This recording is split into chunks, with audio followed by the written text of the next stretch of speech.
Hey everybody, welcome to the Haunt Addiction Show. I'm your psycho doctor, Chris Steffens. And I'm a horse. That. Hey. Hey.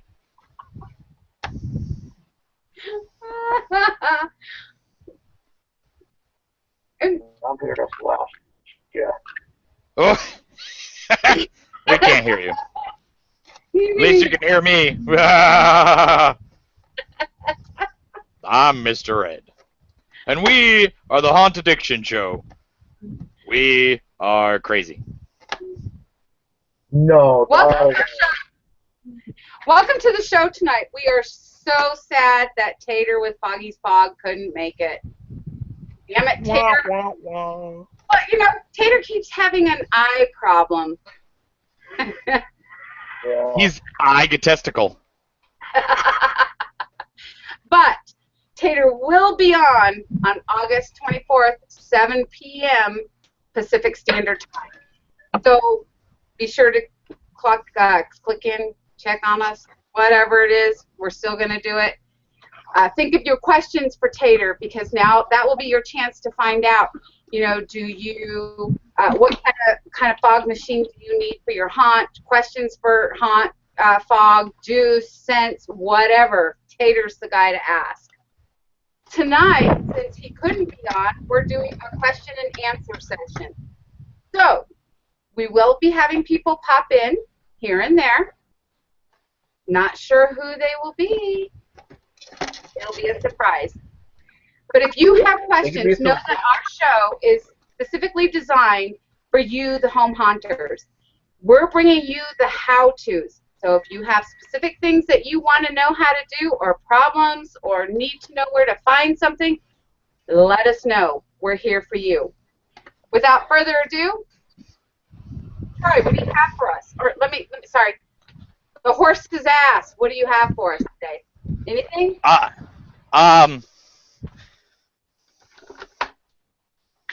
The horses are still on back order from Home Depot.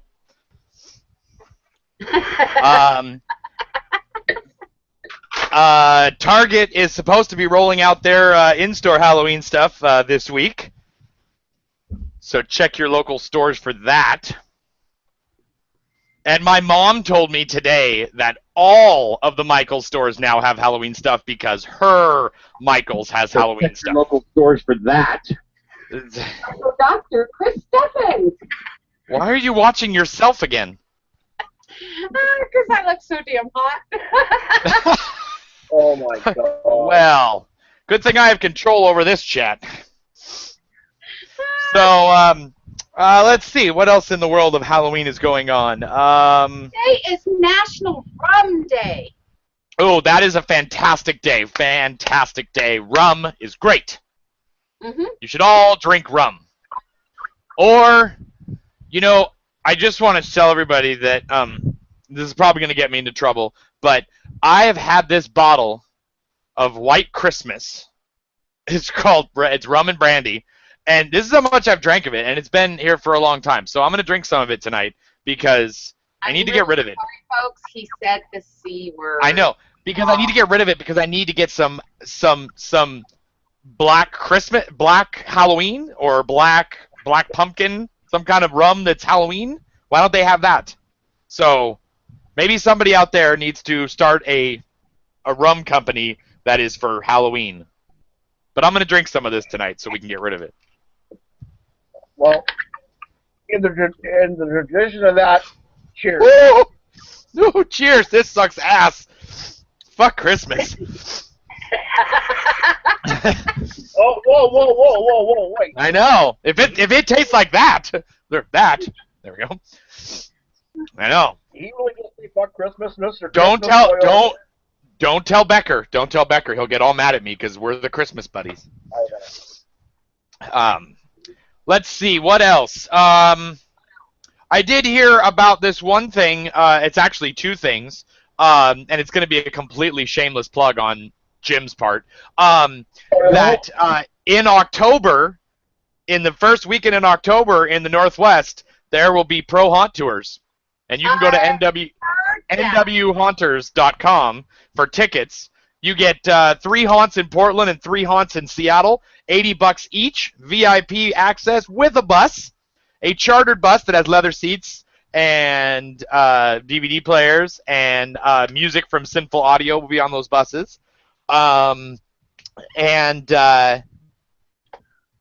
Yeah, so we're doing 6 haunted houses in 2 nights, $160 get you both, and that's going to be one amazing tour.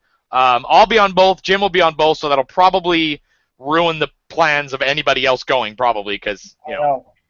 Well, and while we're plugging, maybe we should plug the next convention, which is Halloween and Hunters Haunt Fest show in Texas. So, Texas, August 27th. I've actually been looking at their stuff, and I'm really, really excited. I wish I was there because they have some awesome classes looking like they're coming up. Like Steve Cosi is teaching one. I think it's $150, and you get to make an animated skull. That is totally awesome, and that comes with everything you need: the eyeballs, the everything.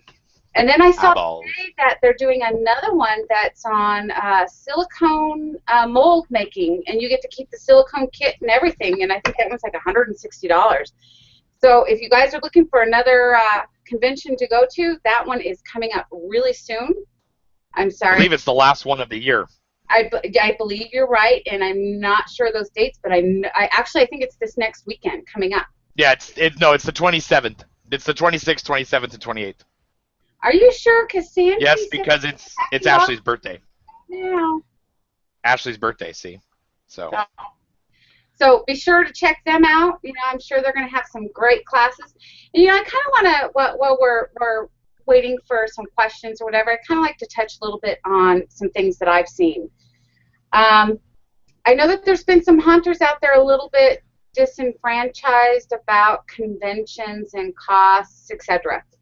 So what I'd like to do is let you guys know that there really is only one convention, and it's not even really a convention. It's a trade show that doesn't allow necessarily the home hunters, and that's Transworld. But all of these other conventions that go on welcome everybody. So if you are one of those who are a bit upset because you can't go to a convention because you believe it's for the pro hunters or whatever, you know, it's not. They're open for everybody. You have HauntCon, you have Chicago Frights, you have MHC, Halloween Haunt Fest show in Texas. And HauntCon's going to be in Nashville this year. Oh my gosh, yes, and I should remember that. So all of these conventions are open to you guys, the hunters. Now, our show itself is here to give you how-tos. So if you are a home hunter or even a pro hunter and you are trying to figure out how to do something, hit us up. Yep. We'll see what we can find for you. Yep. Leave a message on there, and we may even end up doing a show about it.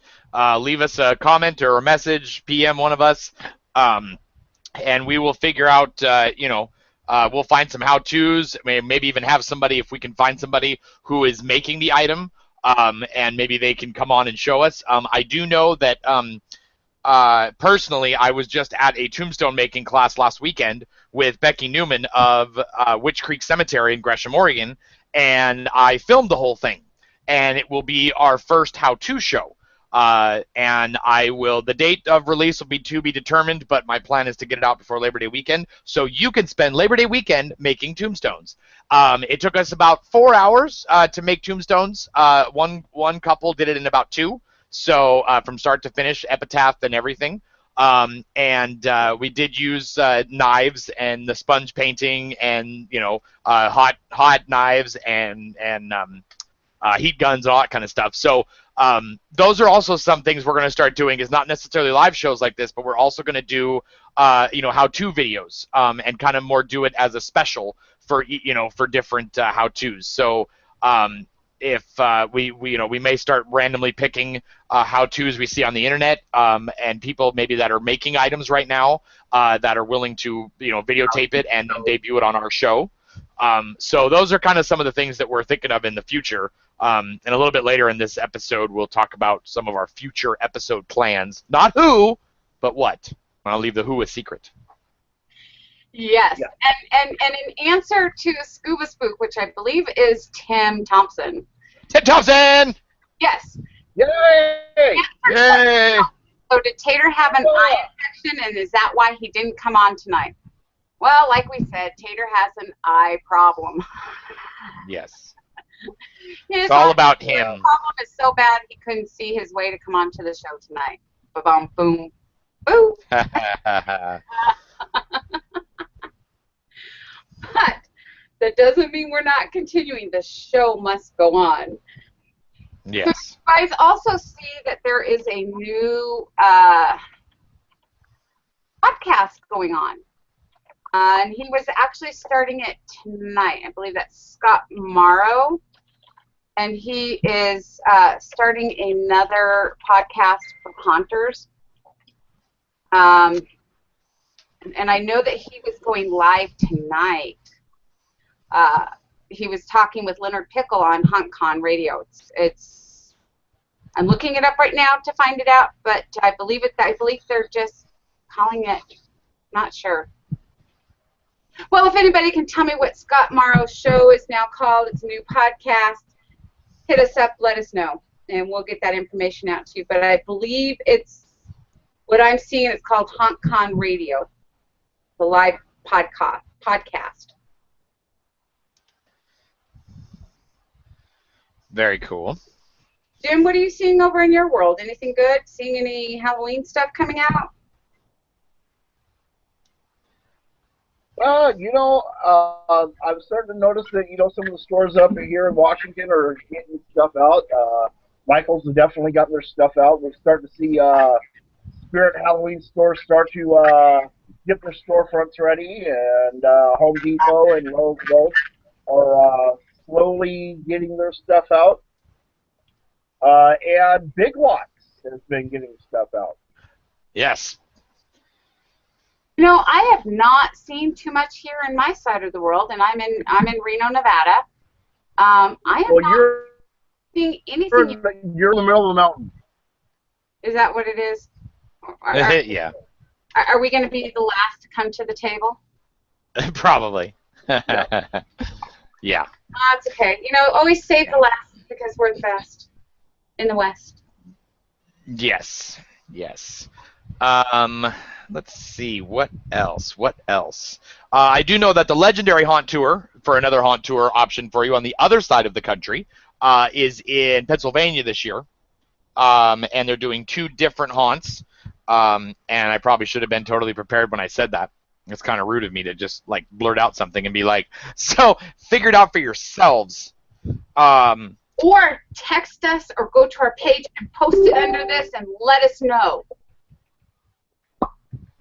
Legendary Haunt Tour. Look at that. It's already in my searches. That's crazy. That is put on by Transworld and the Netherworld Haunted House. Let's see. They are in Pittsburgh. Yeah, Pittsburgh, Pennsylvania, and they're going to the Scare House and 100 Acre Manor. And 100 Acre Manor is pretty darn good stuff. So that is November 11th and 12th. The hotel is to be determined. Hold on, I have a little one talking to me.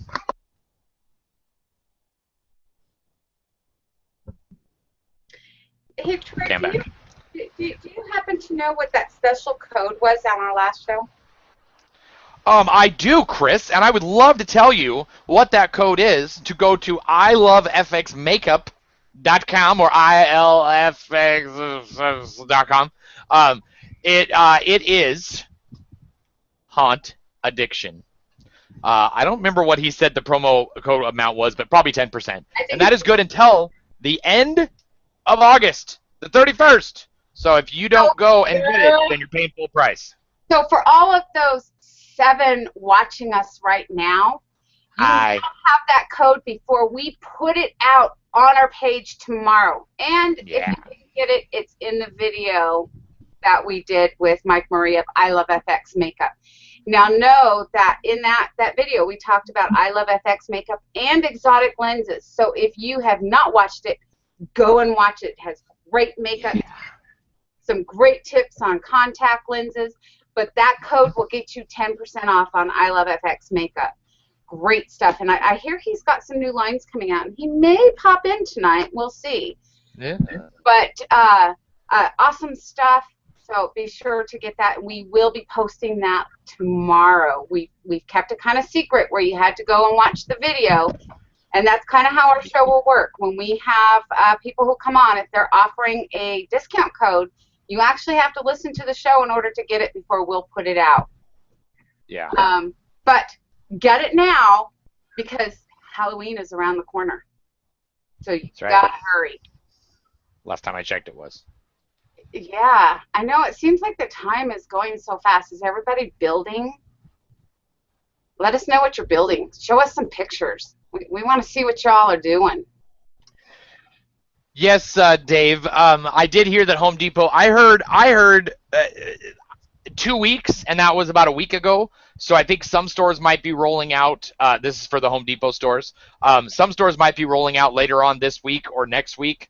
But last year, I went to Home Depot here in Portland, and I videotaped it. And it was on August 29th is when I videotaped that, and that was the first day. The other Home Depots in Oregon didn't even have their stuff out yet. So that may have even been one of the first stores to have it up. And if you watched that video from last year on my YouTube channel, I was very excited about all the Halloween stuff.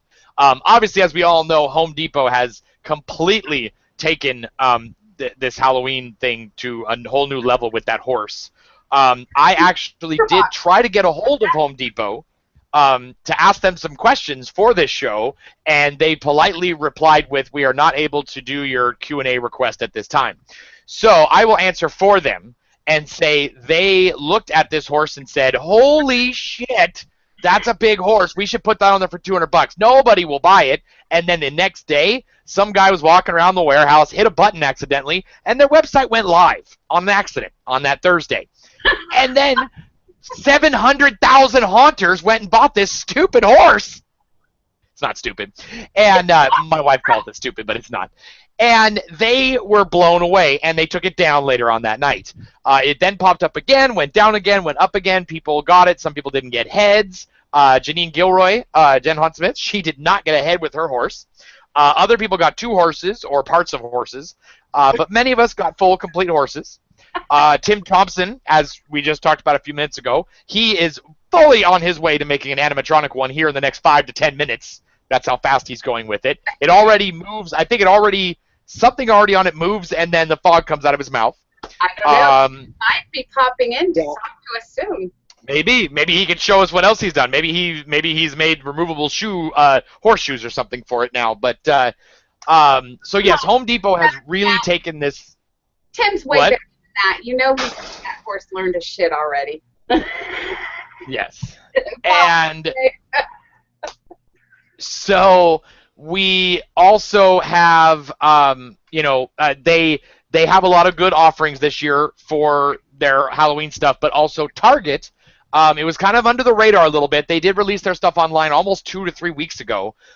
They have a huge selection of skeleton animals like lizards and frogs and vultures and dachshunds and and they are all about $6 to $12 to $20. Most of them are $6 to $12. So they have quite a big selection of skeleton animals this year. So between Home Depot and Target, you should be able to complete an entire zoo in your front yard. So I better see somebody with the haunted zoo this year because there are no excuse with all the animals that are out there. And if you want in to visit with us, Troy. That's right. You can send all your skeleton animals to Tim Thompson. He will animatronic them for $100 each, and then you pay for the shipping back. I know. This little bat, and he'll make it go like this for $100. Yeah, Ladies and and unfortunately, gentlemen, it's Tim Thompson.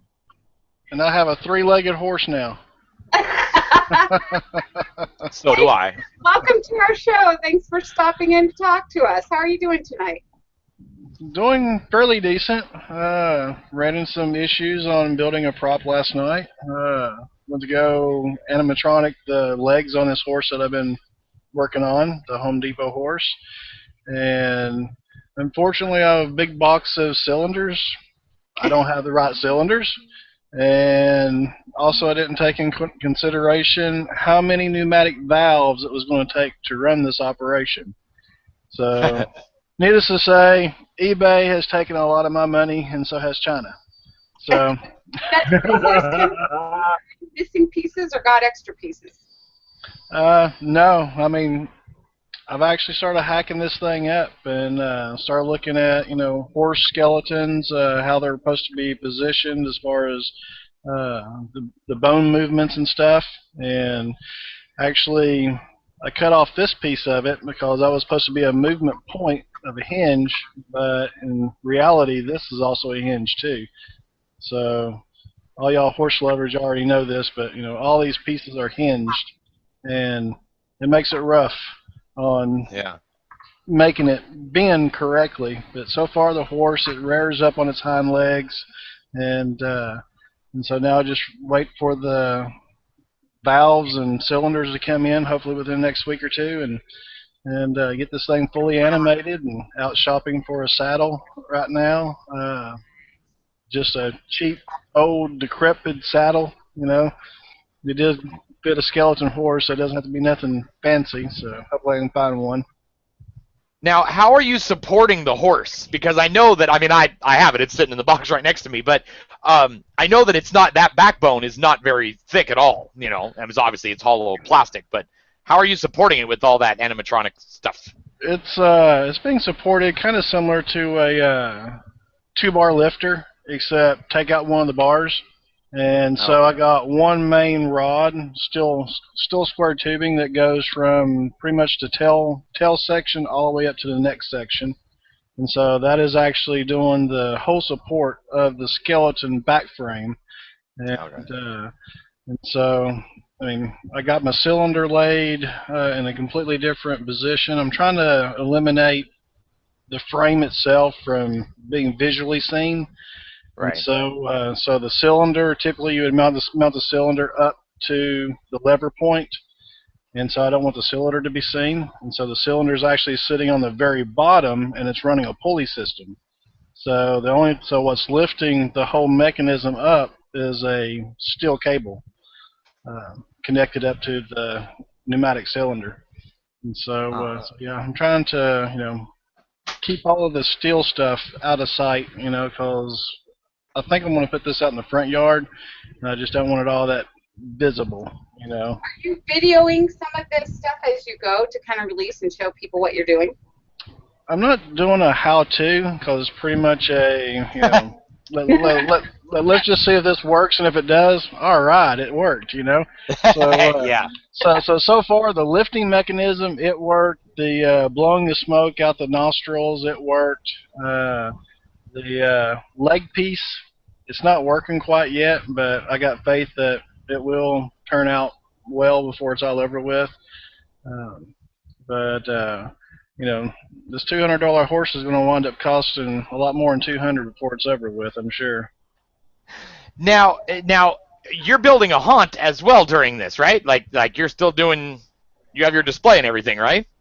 Yeah, actually we do a walkthrough. So we do a front yard. The front yard is pretty much, eye candy, and so it gets put out at the very beginning of the year. The whole backyard is a complete walkthrough. And so last weekend we also built 2 zombies and a gravedigger. So I knocked out 3 props just right off the bat because I knew that this horse was going to take up a lot of time, and so I wanted something to show what I've done this year. I don't want to say I just built a horse. I built a horse. So now, how many people do you have working for you on your haunt that you're able to do this? 0. Horse too. 0. You said Just we. Multiple personality disorder. He's got 2 hands. That makes it we. No, that's just true. Yeah, me and Zombie 1, Zombie 2, and what other creatures are laying around.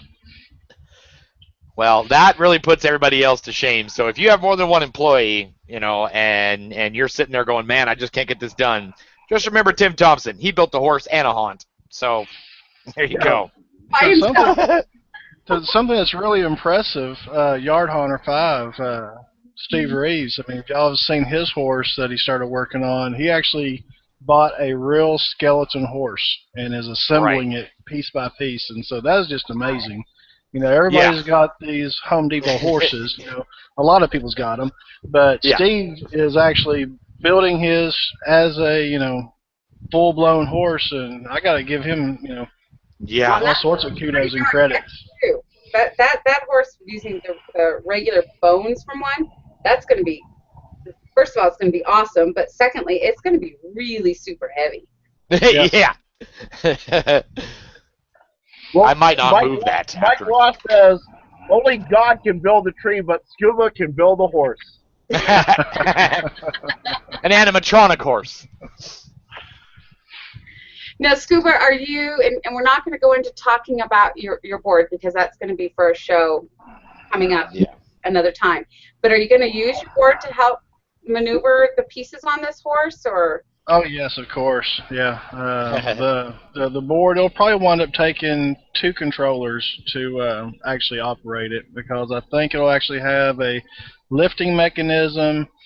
Each leg will have 2 cylinders. So right there, I'm already up to needing 5 controls, and the controller that I build only has 4.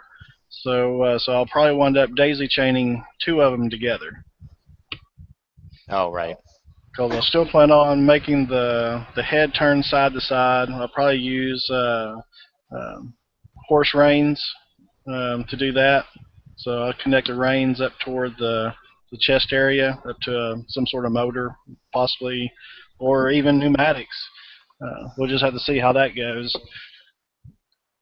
I've kind of jumped ahead on certain things that I shouldn't have when I built this horse. Like, first thing I did was, of course, make it breathe smoke, and then after I made it breathe smoke, I'm like, oh, I want it to do this, which means now the whole neck has to be taken all back apart. So everything I did has to be completely taken back apart. So, I mean, we know you're all pretty gifted, and we've seen a lot of your stuff over the last few years. What are some of the things that, as a walkthrough display, what are some of the things that you have that can go wrong, or that you've had to really kind of, at a trial and error, try to figure out? I mean, as you know, our show is geared towards the haunters, whether they're a home haunter, yard display, party, or whatever. So we're looking at, giving people the how-tos of things. I mean, for me, some of the issues I see is lighting is a big issue. Animation or animatronics is the whole pneumatics thing totally scares the hell out of me. But what are some of the things early on, especially, that you had problems with and really had to kind of work through to figure things out? Early on for me, it was probably, I mean, I was a youngster. So early on for me, it was just trying to figure out, how can I have this operate? So, one, being a very beginner, using bicycle pumps, as a pneumatic cylinder, it's like, that was a no-no. I mean, I still got one that still works. I mean, it's 13 years old and still going strong. I've used PVC pipe as cylinders. I've actually launched a clown over top of the house into the neighbor's yard. So, the learning point of that is, put in stop screws. So the pipe only goes out so far and not over into your neighbor's yard. How do your neighbors feel about that? Then, motors, let's just say wiper motors. If you spin them the wrong direction, they'll have a tendency to tighten down nuts and stuff. So if you got them, if you don't have them cinched down just right and you reverse the action, you'll actually start, if it gets into a bind, it'll actually start tightening down because of putting force against the nut and bolt, and then it'll wind up just locking up. And then, you'll got a burned up motor or prop that's not working correctly. Then lighting's always been an issue for me because I've always used these little LED lights that changes colors with the remote control. Mm-hmm. And the problems that I have with those is that they don't stay at that color when you shut off power. Now, if you just turn it off, and then turn it back on, it keeps that color. But when you shut down the power like I do at my house, we kick breakers to every portion that's hooked up, and when you go back out there the next night, now you're having to reset every single light. And this year we're actually going to try to just go with just solid colors. And Troy's bought some of the LEDs that I pointed to his direction. And Yes, I have. Yes, I have as well. Yeah, and so I can't wait to try those out. And but it's just that you got to decide on what colors you're going to go with.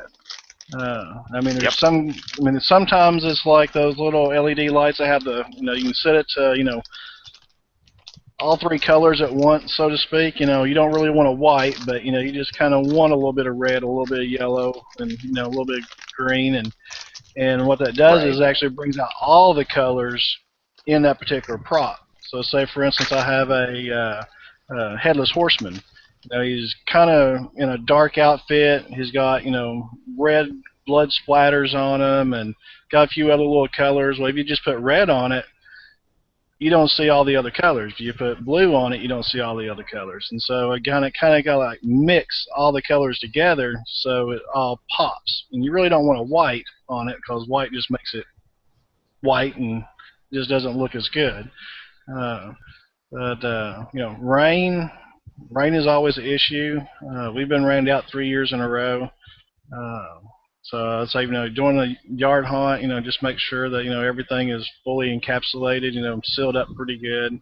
I always have ground fault breakers hooked up with little GCFIs, so, inside your circuit. So that way if something shorts out, it automatically kicks off versus electrocuting somebody. You don't want to have a fresh corpse in your yard. Unless you're my hunt. Yeah.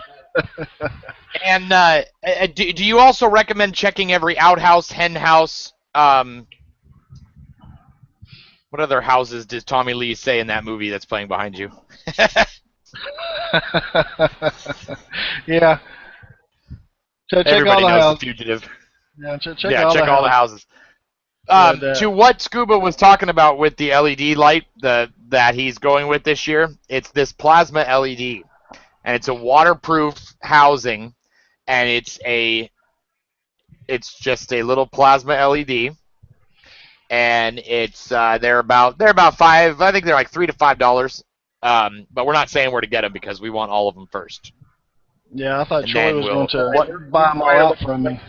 I have not purchased all of mine yet. Because they're only in Vegas, so they're only I get them in 2 days, so I can order them. And I did notice that the guy we buy them from has restocked his colors of the flood ones, so he has more back in stock.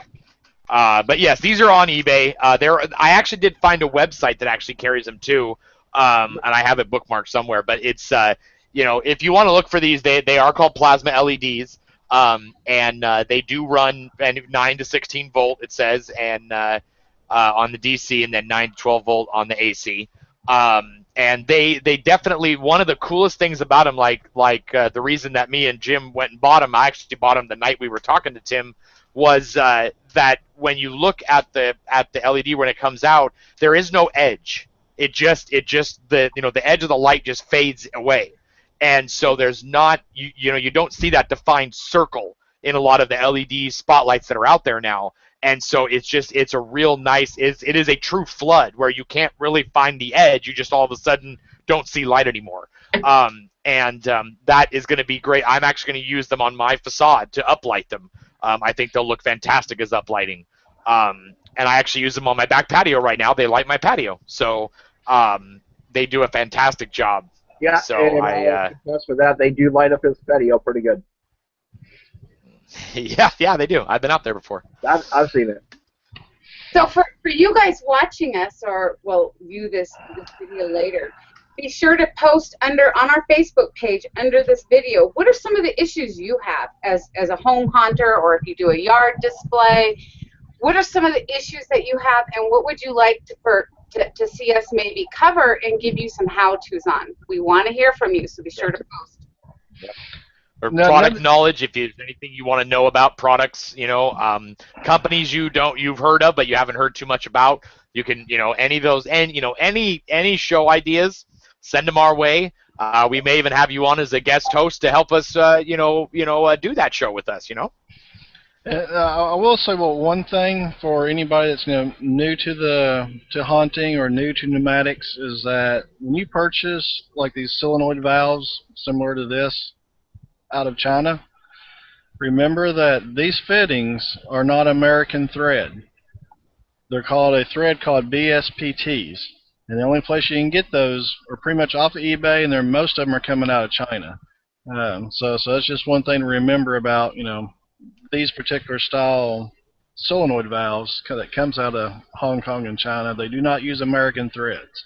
I think it's called British Standard thread, I think is what it's called. Because I know that the first time I bought one of these, I'm like, oh, it's a 1/4-inch fitting. Go down to Home Depot, buy a 1/4-inch fitting, and it's like, it doesn't work. Actually, 1/4-inch fitting you can make work, but when it gets down to like the exhaust ports where they're 1/8 inch American thread will not fit in those.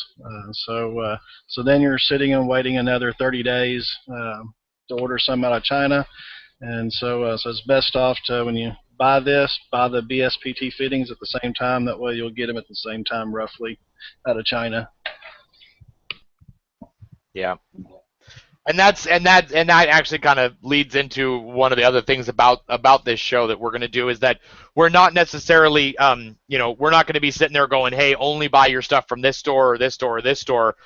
As all of us, we're all home hunters, and we're all going to get it where we can get it. Tim buys almost all of his stuff off of eBay, and that's where, if you want to know where to find something, ask him, and he'll send you an eBay site, maybe an Amazon site, and usually it's the cheapest you can find. I'm known for that too, known for finding stuff for people, and it's usually off of eBay. And we're not going to sit there and say, hey, buy this. Yeah, it's $80, and you can get it on eBay for $10. I'm not going to buy it there for $80 either. So we're not going to push you. We're going to give you options. Like we may have somebody from Fright Props on later on, or we might have like with Froggy's Fog. Yes, we know a lot of people use Froggy's Fog, but we also know the night of Halloween, guess what? Froggy's Fog can't get you that fog. So if you didn't order enough or you ran out, you've got to go to Walmart, you got to go to Spirit, you got to go to Target, someplace where they have fog for that night. Yeah, you need to figure out how to ration your Froggies better, but we all know that happens. So we're not going to sit there and go, you should only buy Froggy's Fog. Yes, buy Froggy's Fog or buy whatever fog you are happy with and your machines love, but we're going to give you options as well. So that's kind of the other part of our show, is that we're not going to sit there and tell you to do one specific type of product, where eBay is really the biggest haunter's friend I've ever found, but besides Facebook. And both eBay and Amazon. It just really depends. Amazon's prices are starting to go up though. And believe it or not, if Walmart is actually subselling, I guess they're acting like Amazon. Yeah, they are. I don't know if y'all have noticed that or not, but I've actually found some stuff, like, say, for instance, I'm on eBay, and I scroll down the very bottom of the page, and it says, similar item sponsored by Walmart.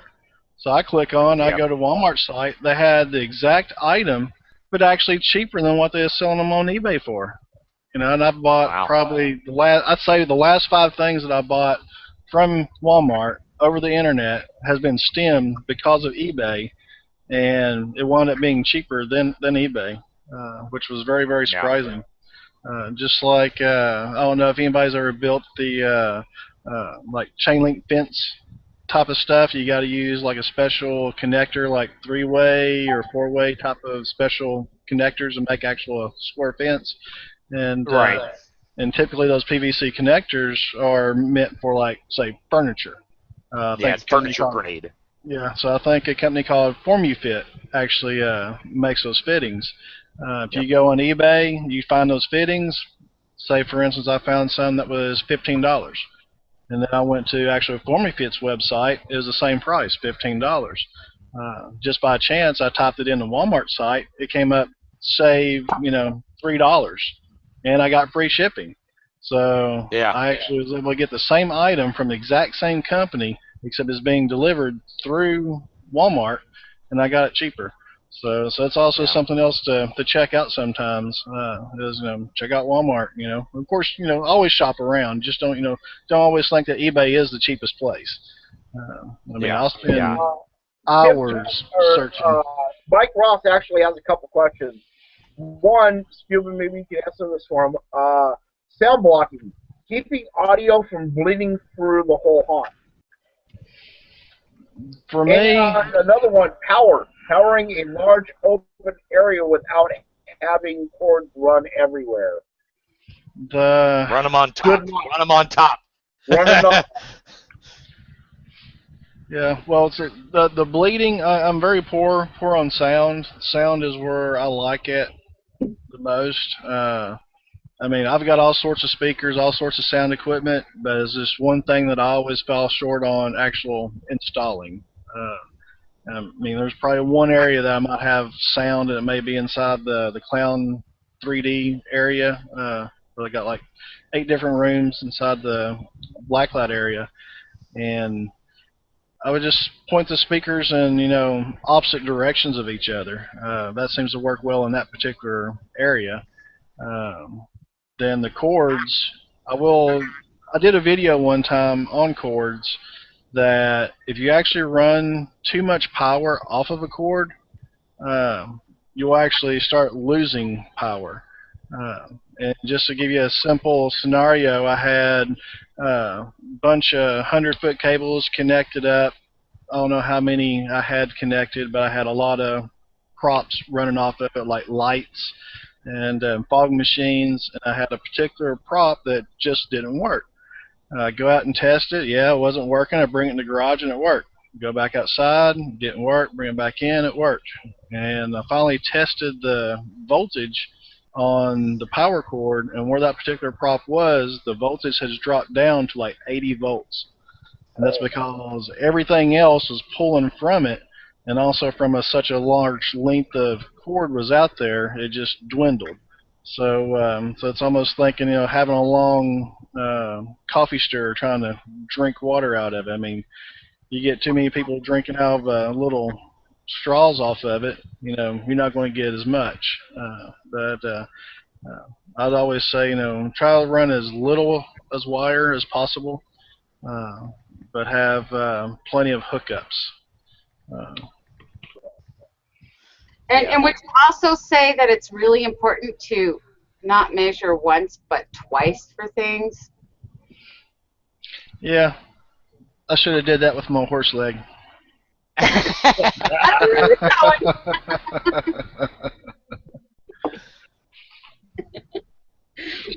So, Scuba, have you started putting, I know you're working on the horse, but are you working on some other things for your haunt? And when do you normally start setting yours up?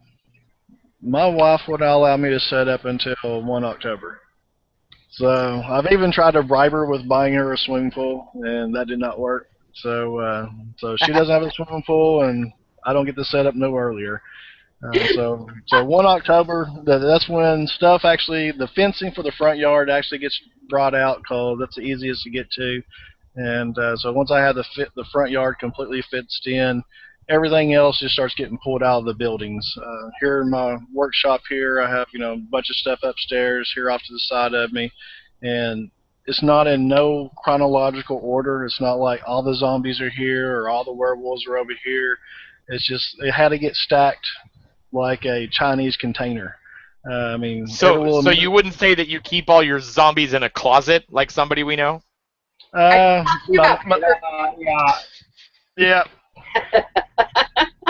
And then zombies. JB. Yeah. Yeah, I thought so. He is kind of a closet guy, isn't he? Yeah. Then he puts Logan in a closet. Rude. I know, right? Poor Logan. Yeah. I don't have that. I don't really have that problem with my wife not letting me. put up the haunt. It's more of when it makes sense for us because of the fact that, you know, we're usually building most stuff until the 1st of October, but we have the issue that the majority of our backyard is where we build the most of the stuff. My garage is where I do a little bit of stuff, and the front yard is where we still live and our cars come in and out and stuff like that. And part of our scenes is always in the garage. Well, like right where I'm sitting right now will eventually be our witch's hut. Well, I can't work in here and can't get to my tools if the hut is up. So if all the walls are up in here. So we have more of a chronological part of it, of that we have to do it in certain steps to where, okay, I don't need anything else in the garage now. It's all pushed back. And so, you know, but like this year we're putting up the facade. It's going to have to go up earlier than than October 1st just to get it painted and get it done right and everything. Because thanks to Alan Hobbs, I'll be doing the scenic painting off his tutorial, which gave me chills when I watched it. I seriously, I was sitting on my patio and I posted a question on Haunter's Hangout about how I should make my cabin look like a real cabin, and with the horizontal siding. And Mary Fettner decided to post up a video of Alan Hobbs and his scenic painting part 2, and I started watching it, and it was the exact thing that I needed. And so I was watching it, and I literally got chills because I was so excited about how I was going to be able to do it. So I have to have the facade up and in front of the house to do that because it needs to be flat, and I need to make the lines all go right. So, and I know that Jim doesn't really ever take his down, and it's a constant issue with his wife. So Whoa, wait. Let's parts of it down. Parts of it are not down. And then hopefully later on my wife will go back and watch this. Look, the pool is up. Yes. There are 2 different options to get to the pool. Yes, you have to go through part of the haunt. My neighbors don't have to look at because there's nothing in my front yard.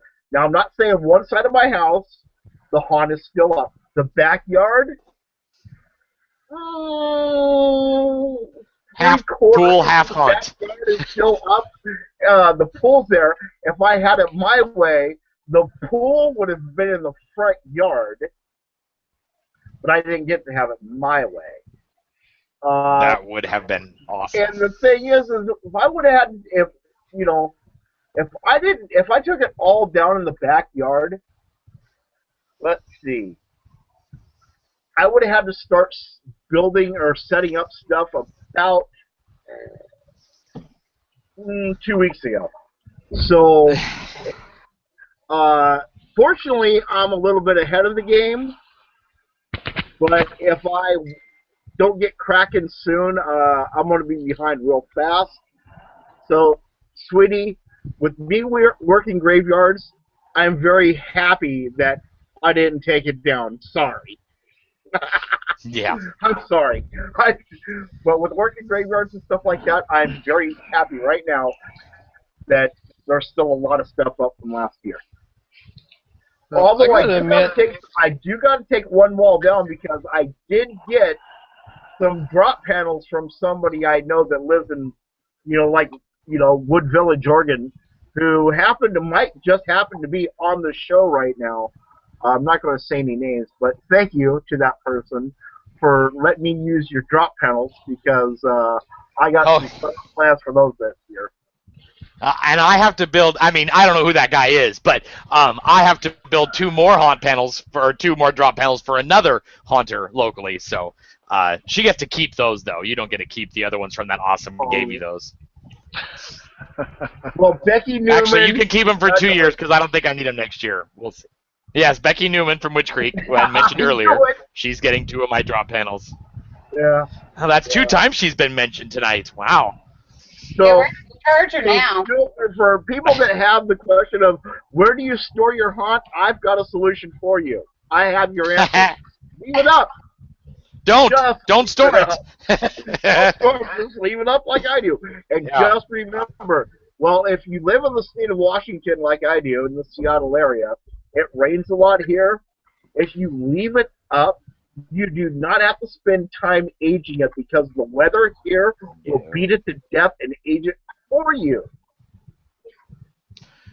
Also, Jim knows a great divorce lawyer. So just so you know, you can hit him up for that as well.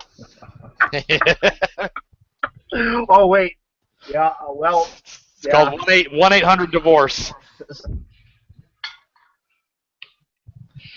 oh, Well, something I gotta give credit for a lot of people, the ones that actually change up their haunt every year. I mean, that is a lot of work.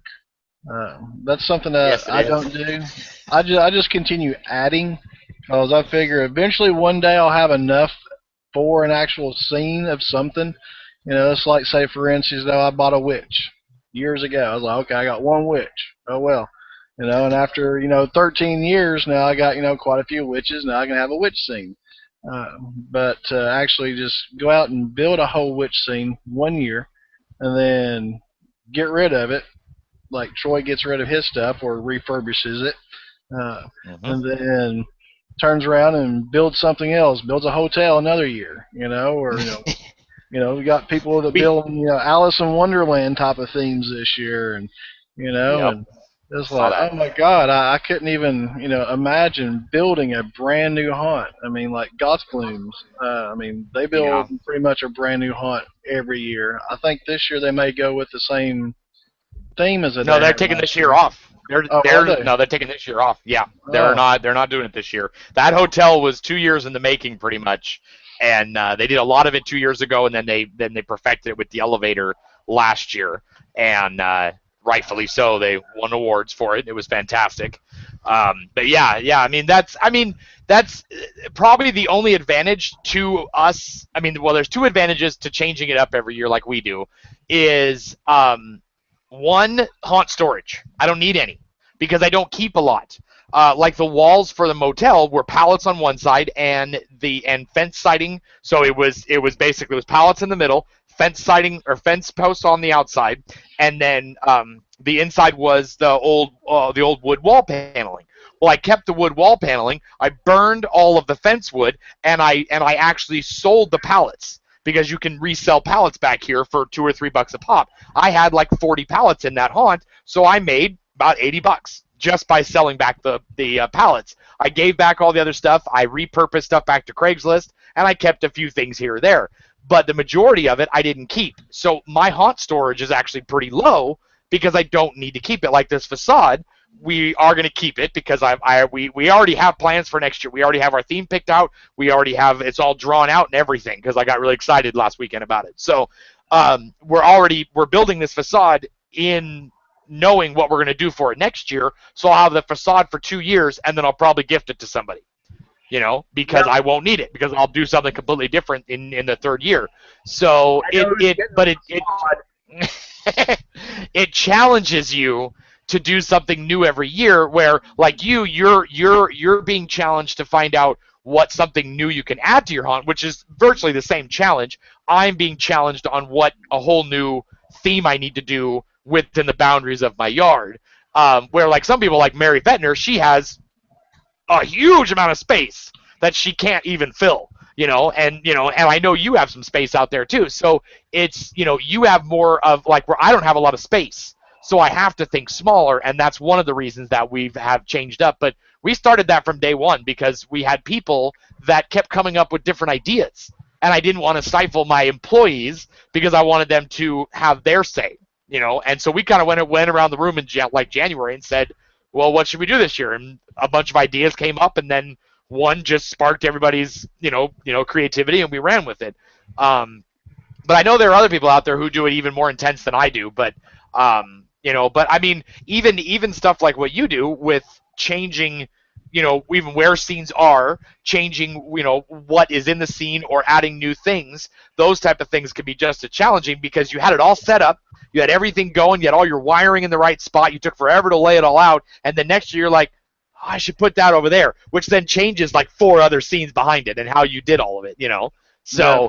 I think everybody gets pretty equally challenged, but there is a lot of differences to changing your entire theme every year, but we actually had 2 themes for next year, but we settled on one. So, how long have you been haunting? Like you this year is our 10th year, and we've been doing it like that ever since. And how many So, how many different themes have you had in your 10 years? 10.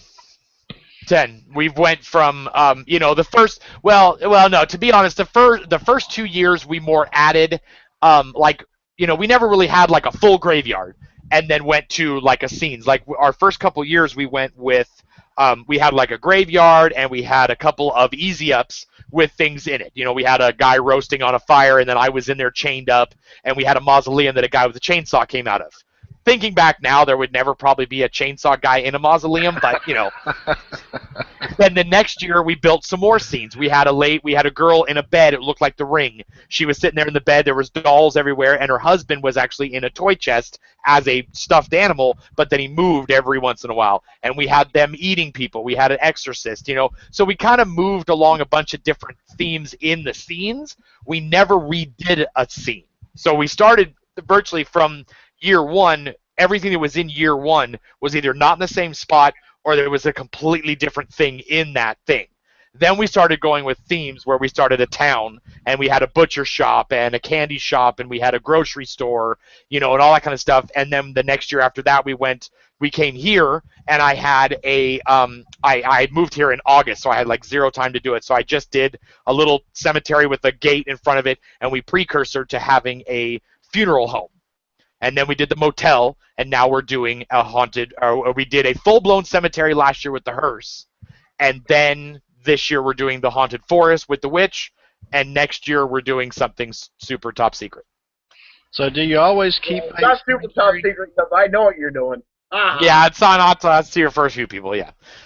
But what? Do you always have a cemetery with your theme?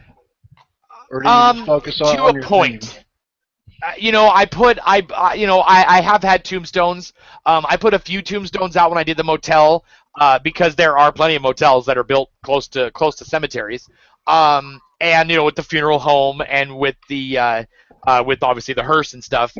We've had a few years where we haven't had a cemetery, or we had, like in the town, we had a cemetery out in the front with a burned out church, which was super easy to do. You just lay some burned out pieces of wood on the grass. Burned out church. But like this year we're not having, I think we're putting out one tombstone that Ashley made at the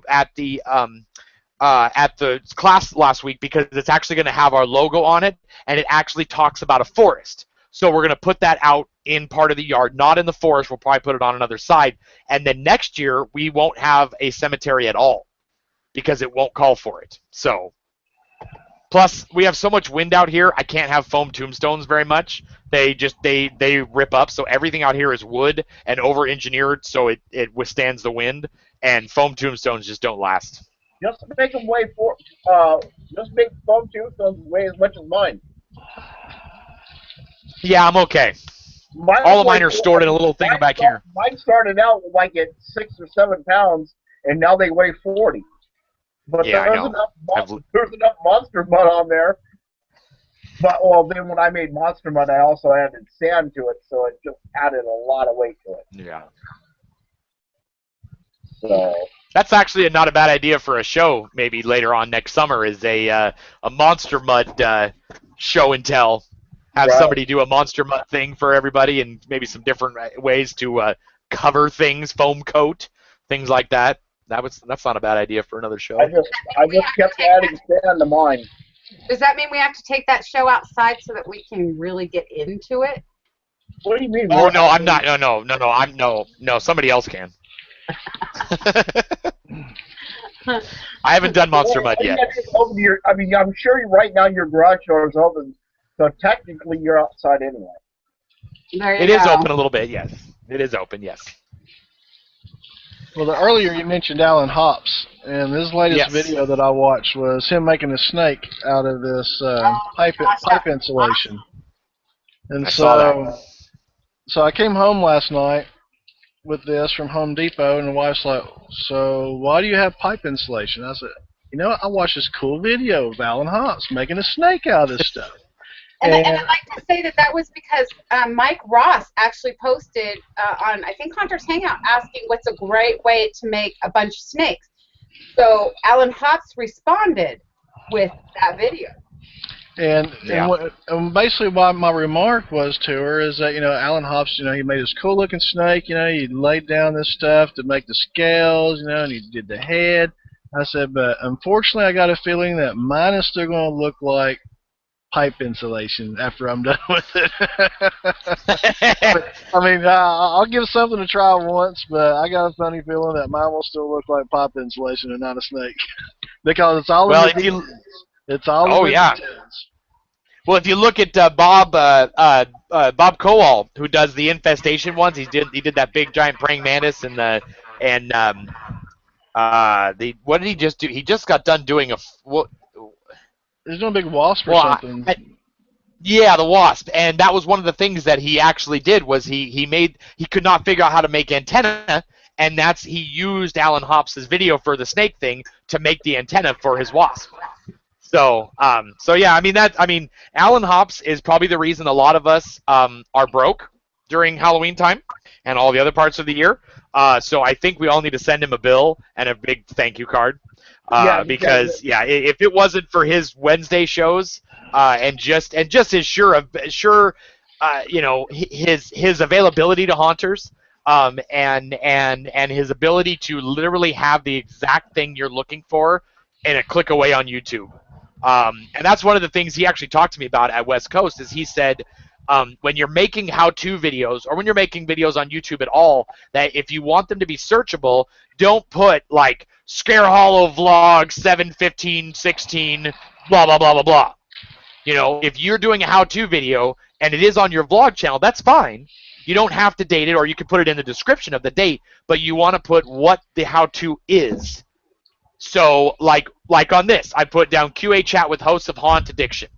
I didn't put, episode 5 or, Haunt Addiction show QA chat because I wanted people to be able to search for QA chat or for haunters, for Alan Hops. You can type in human pelt, and I guarantee you within the first 10 suggested videos on YouTube, Alan Hops' human pelt video will come up. A, because it has a lot of views, and 2, because he made it a simple title for you to search for.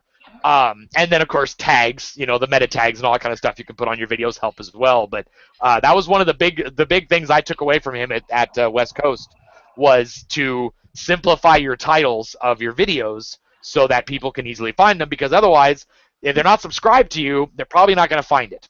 Yep, and Alan comes up with some of the most unique methods out there. It's just like, I've bought 2-part foam mix, and resins, like this expanding foam here. I've got this X30 expanding foam that I bought probably a year or 2 ago, and it was sometime within the last year that Alan posted a video of this fence post mix. This stuff right here. It's a 2-part liquid, and you mix it up, and shoot, I've filled up so many mask heads. Forget Great Stuff. Great Stuff has gone to the wayside in my household now, because now I can fill up, like these foam heads. They're nice and durable. Wow. And it just takes like a little bit in a cup, to mix it together and pour it in there, and then I've used it to make. Well, I tried to make a body. I got a part of a body right here, but that's like the chest of one. Oh yeah. So it actually it got stuck to the plastic. I didn't have the plastic fully sealed, like with the release agent of any sorts. So it kind of stuck in some spots. But that's just a little bit of foam in a cup. It doesn't shrink like Great Stuff does. Great Stuff. A lot of people, I've seen people, I've even tried it myself, try to Great Stuff a body, and all of a sudden now it's done shrunk up. It looks like crap, and so yeah, this stuff, it doesn't shrink. It has some really great detail in it, but that's thanks to Alan Hops. Coming up with these little ingenious ways of doing things. Yeah. Yep, I know that we're still trying to find because one of the things we're doing is the witch this year, and Ashley saw his witch cabinet that he made, and I swear I probably saw 30 of those those bathroom cabinets on Craigslist for years before it, and just the law of Halloween. I have never seen one since, so we have not been able to make one yet, but, because, of course, you want to get one that's very similar to the one that he made it with because you want to try to match how he did it. But, I mean, I'm even having trouble finding any kind of, bathroom cabinets, on free for Craigslist anyways. And, but, I mean, just, things like that, we talked about making witch stuff. And Ashley took not even a minute on YouTube and found it, and she's like, "Oh yeah, well, let's make this." And so I mean, it's his contribution. I mean, that's why he got the Prop Master Award for the Home Haunter DVD collection. Is he obviously has earned that. So thank you, Alan. Yes. My wife and my pocketbook do not thank you though. But all of us as hunters sure do. Damn right. I don't know that there is much that Alan hasn't touched on. I mean, know. He's just mesmerizing to even watch. We've had him in chats where he's working on, doing his masks or painting, and we are also busy watching what he's doing. We're forgetting that we're supposed to actually be chatting. Yeah. He's one of those, so. Definitely for haunters, he's a great one to go to. And definitely check out his YouTube Wednesdays. Although, did you notice that YouTube Wednesday this week was actually posted on Thursday? Oh. My favorite one was when he did he was painting he's building the fireplace on the wall. It was a black wall, and he built a fireplace. And I think he didn't do it out of paint. He actually did it with foam. It was a foam fireplace. And he actually says in the video that he was doing it at 3 a.m. the night before dark hour opened. Now, I don't know any pro haunter who's out there at 3 a.m. in the morning doing a home haunter how-to. Basically the morning of his haunt opening. Yeah. And that is some major dedication to us. So. Which I have to build that foam fireplace too now, of course. You brought up some great things that maybe other people might have questions on. And it might be something that again we want to hear from the home haunters or the haunters. Do you have an interest in how to do things like vlogging or how to do a video or something of a prop that you're building? Yes. Let us know. I mean, these are, like we've said, this show is for you guys. We're bringing you the how-tos, but we can't just go by what we want. We want to hear from you guys. So I do know one of the things. I do know that one of the things that I've noticed over the last couple of years, and I'm going to give this tip free of charge, that if you are going to use your cell phone to take an awards show video or a haunt video just in general, don't hold it like this. Sorry, shameless plug for the Bears. Don't hold it like this. Hold it like this.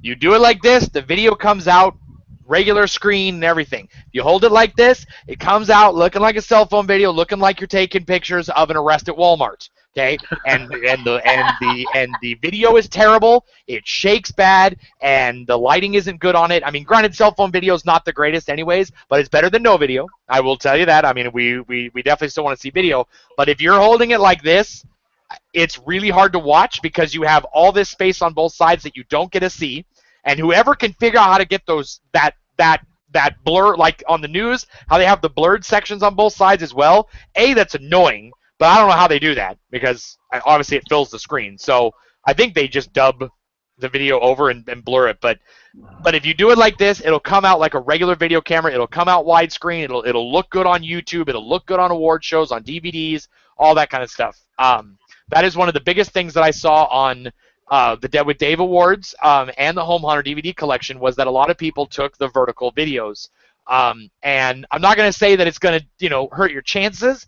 but it's not going to help either. Not that we're, taking these videos to win awards, but if you do want to win an award, hold it sideways. And obviously don't do it when it's dark. Try to do it like what's considered like twilight. So most places that'd be like in October. That's most places about 5, 6 o'clock maybe.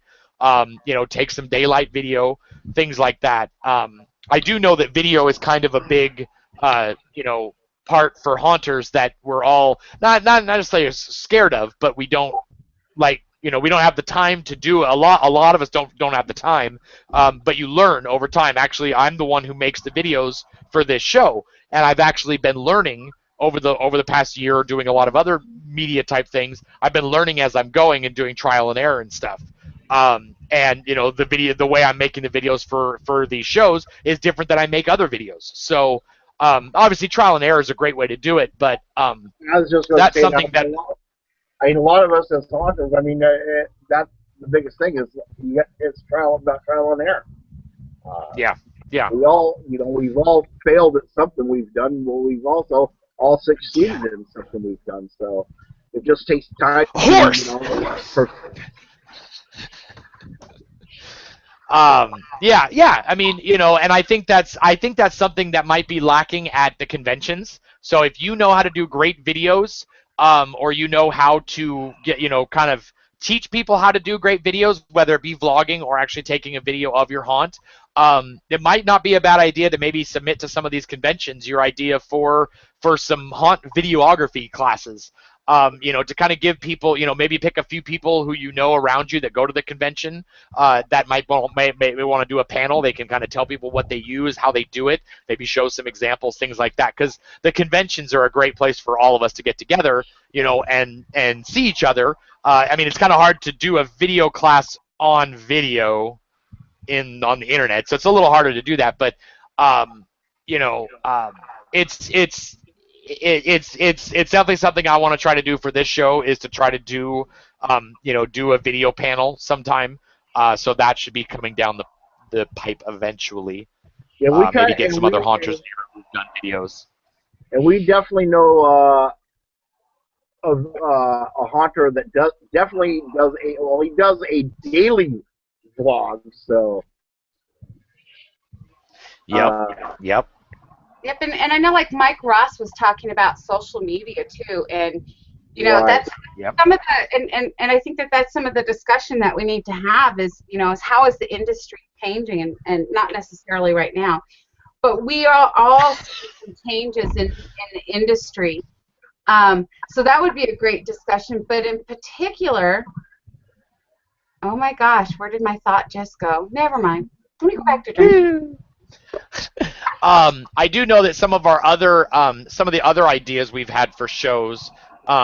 Chris, do you have that pulled up? Do you have the one? Let's see. Of course I do. What do you want to know? Okay. What are some of our show ideas that we have coming up eventually? Well, let's talk about the number one that's coming up here on the 24th.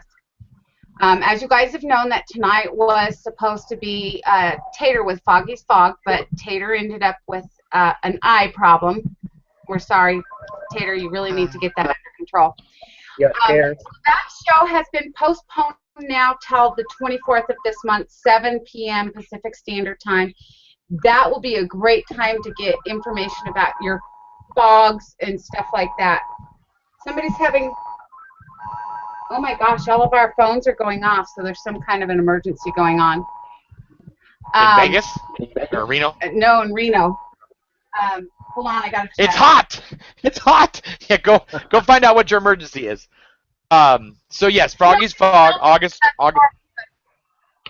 What is it? Yeah, Foggy's Fog, August 24th. Oh, dust storm. They're sending, I mean, we've got warnings going to every single phone here telling us, hey, possible storm. Yeah, okay, we live in the desert. Duh. Take cover now. We're looking at possibly bringing in some people to talk about music and sound design and speaker placement. Those are some things that people don't necessarily think about in their haunt, but a sound or music can really make or break a scene that you're trying to create. And with that is how to exactly place your speakers for the maximum benefit. So we'll be looking at things like that. I We're actually, hoping, just to interrupt, I do have confirmation on that now. oh, good, good. So that will be coming. I'm not telling you who, but that will be yes, coming. in September. In September, Yes. we're going to do an audio show. Yes, and Tim Thompson, who's with us right now, after Halloween is going to be visiting with us and talking to us more about the Scuba Board, which is an awesome tool, especially for hunters looking at going into trying to use a controller. And that's a great level for people to really get their hands in and kind of learn about it, and he'll be talking to us more about that. Sorry. We are also looking at doing a show on costume distressing. Now, mind you, all of these shows that we're talking about doing, these are actually how-tos. So these people will be coming on and talking about how to do these exact things so you can follow it along. If you have questions, ask them, because, again, we're going to say it, the show is for you. So those are some of the awesome ideas that we have that we're looking at bringing in. We will be doing 2 shows next month. Unless something special comes up, I think we're taking October off. Yeah. Unless, like I said, Wait, what's the other show in September? I only know of the one. possibly costume distressing, or Oh, right. Okay. Yeah. But that Yeah, That's a person, good one. yeah. Huh? With me, I'm going to show you how to distress your costume. oh, And good then all God. you're going to get is a horse show. ass if Troy's doing it. It's just going to be a bunch of crickets. So we have some great things coming up in November. November we'll have Tim Thompson back and talk about some of more of his stuff and the controller board. So look forward to that. Maybe Tim will even walk us through how to build something, but not the horse. Not the horse. No, not the horse. So, and then some of our other ideas are looking at, how to do pneumatics, lighting, all of these kind of things that really home hunters are kind of having issues with. And that's why we want to hear from you. What are some of the other issues that you're having? Something that we can help you with to get through, to figure out. And Scuba, with you, like, disassembling that horse and rebuilding it, next year they will probably be a big box Halloween store that makes a pneumatic version, exact copy of what you're doing. I doubt it. $5,000. Make sure you copyright it now so you get paid. Well, I mean, once I dissected the head, that was the first thing that I dissected to make the mouth move. And I will say that once I cracked open the head, it looks like that they did have plans on making the mouth move. They just did not implement it, because there is a spot on the inside of it that's meant for, like, I don't know if you ever see these little gear motor boxes, that are typically in, these little talking skulls or toys, and stuff. It actually has a spot for one of those little motors to go up into the head. So I think they actually thought about making the mouth actually move. They just didn't implement it. They couldn't figure out how to do it. They don't have haunters working for them. Mike The Ross, haunters will figure that shit out. Mike Ross wants to know how to keep badgers from chewing your legs off. I guess have dogs instead of cats. There you go, Mike. That's your issue. He's gonna, get us back for that one later. So do you guys have anything else that's going on? Is there anything that you want to share with us on your neck in the woods, Scuba, on what's going on around you? There's nothing that goes on around me. That's so sad. I mean, I guess about the nearest thing I have to me is probably 2 or 3 hours either direction. I mean, you got Bart Butler, who works on that hunt. They're in Tennessee. He's probably about 2 hours away from me. Then you got like Netherworld, which is like 4 hours from me. Drop Dead, Barry Flanagan. He's probably roughly about 4 hours away from me. It's like everything's like 2 to 4 hours away. So it's very disheartening. We used to have a haunt here, as far as I'm gonna call it a name haunt, which used to be called Disturbia, which I don't know if y'all are familiar with Insane Shane's party. They're at forget what I think it was at Transworld. Um, he would host one of the parties called Insane Shane, and but he actually opened up a haunted house here inside our town years ago, and he built it inside of a supermarket store, and it actually leaked. The roof leaked during the summer, during the off year, and ruined all of his stuff. So he just shut down house, took the insurance money, and ran, I guess. And so, as far as haunted houses, there's really the only good one is probably 2 hours away now. So Wow. it just Now, sucks. do you get a chance to go see it? Do you get a chance to visit any of those? I mean, even though they're a little bit away, do you get a chance to go visit? We went to Netherworld. It was either last year or year before, and I actually took off a weekend in October, which it makes you really feel bad because you got so much stuff to do, and so to take off to go to something like this, I mean, it's like a 2-day thing because we actually, we went to socialize with other haunters, and then we also went down and seen the haunt that Barry Flanagan was working at, Fear of the Woods, also at the same time. So we got like a lights on tour of that place and got to see a lot of the props that were used in my particular controllers inside that particular haunt, and seen everything behind the scenes, and that was pretty cool. But yeah, I mean, most of the time the only time I really get to see haunted houses is during conventions. Just because when October rolls around, I mean, too busy to really take off to one day matters a lot Yeah. around here. So I especially when you're a one-man team, Yep. So actually have a home hunter. He does a phenomenal job here. It's Mia Drive Massacre, and I'm probably screwing that up, but it's here in Spanish Springs, Nevada. He does an awesome job for a home hunt, and I'm so sad that this year he's taken a year off. So, but I know last year there were a lot of us who took a last year off. I mean, I wouldn't know what to do after if I took a year off for myself. I mean, because for the last 3 years we've been rained out. So this is our 4th year. Hopefully we don't get rained out. And so there's every year we built stuff for the last 3 years that kids never got to see. So it's like our the spinning tunnel. Some people call it a vortex tunnel. We built that probably 2 or 3 years ago now. I put it up every year, and we've been rained out, so no kid got to experience it.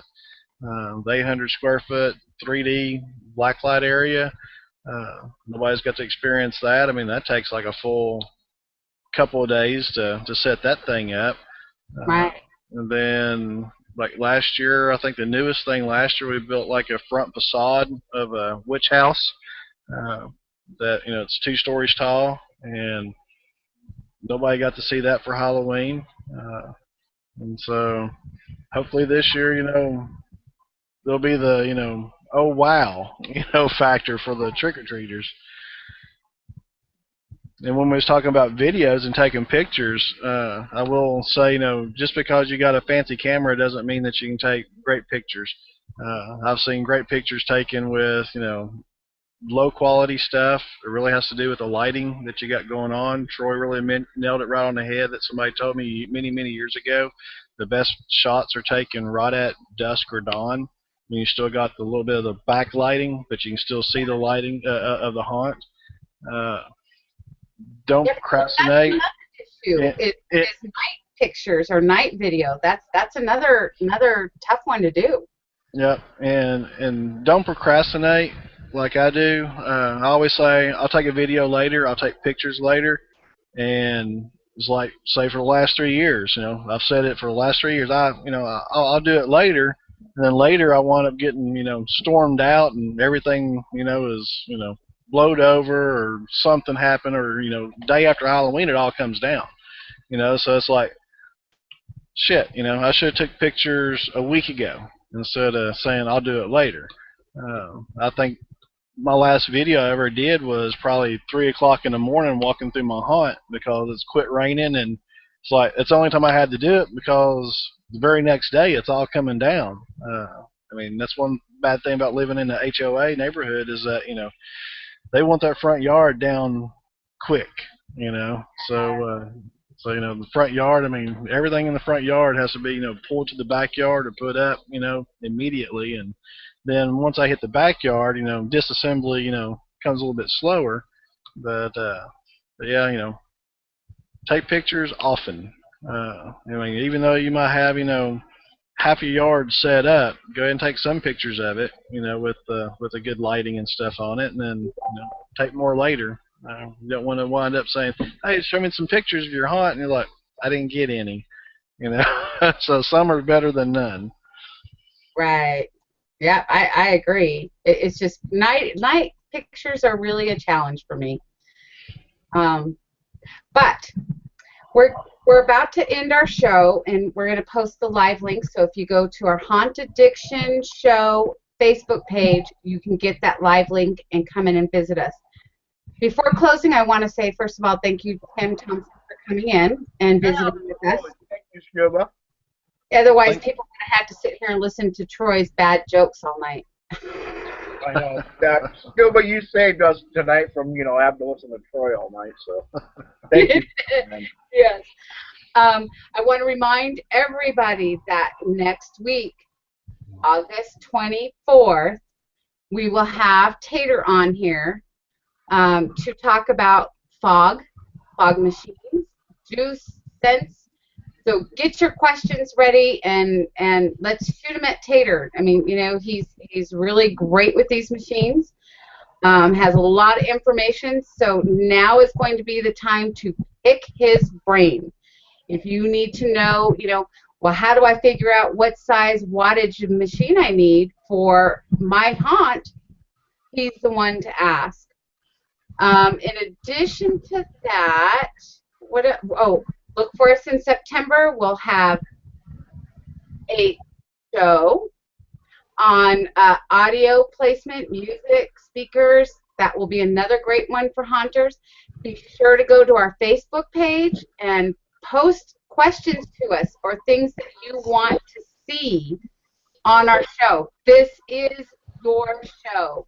We're bringing you the how-tos, but unless you tell us what you want to know, we can't help. Anything else you guys want to say in closing? Just say thanks for having me on, because if I wasn't on here, I'd probably have a two-legged horse instead of a three-legged horse. So. Troy, give us that code for the I Love FX makeup for your 10% off. Troy is not listening. Troy. Wake up, Troy. Yo, Troy. He's having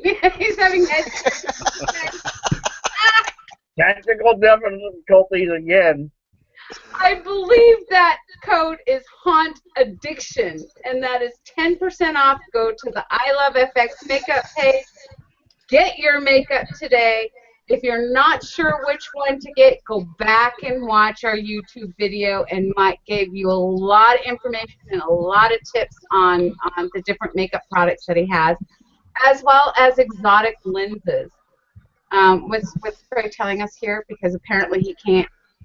Haunt Addiction. Haunt Addiction. I Love FX makeup. We can't read your writing, Troy. His headset probably died because he forgot to plug it in yet again.